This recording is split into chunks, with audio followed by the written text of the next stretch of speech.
దేవుని నామమునకు మహిమ కలుగును గాక. ఈరోజు దేవుడు మనకిస్తున్న వాగ్దానము కీర్తనల గ్రంథము 84వ కీర్తన 11వ వచనం.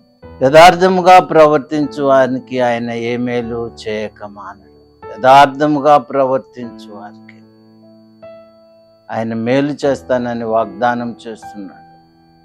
ఆయన మేలు చేయటానికి ఇష్టపడుతూ ఉన్నాడు.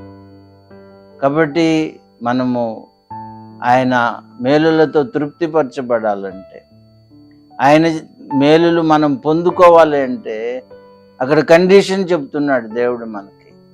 యథార్థముగా ప్రవర్తించండి.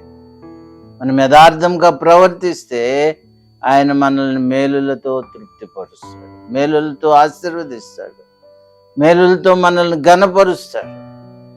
మనం యథార్థవంతులం కాకపోతే దేవుడు మనల్ని ఆశీర్వదించలేడు. ఒకవేళ ఆశీర్వదించినా అది తాత్కాలికమే. కాబట్టి ఆయన ఆశీర్వాదము మన మీద శాశ్వతంగా ఉండునట్లు మనం యథార్థముగా దేవుని ఆరాధిద్దాం, దేవుని కృపను పొందుకుందాం. మా దేవా, నీకు వందనాలు ప్రభువా.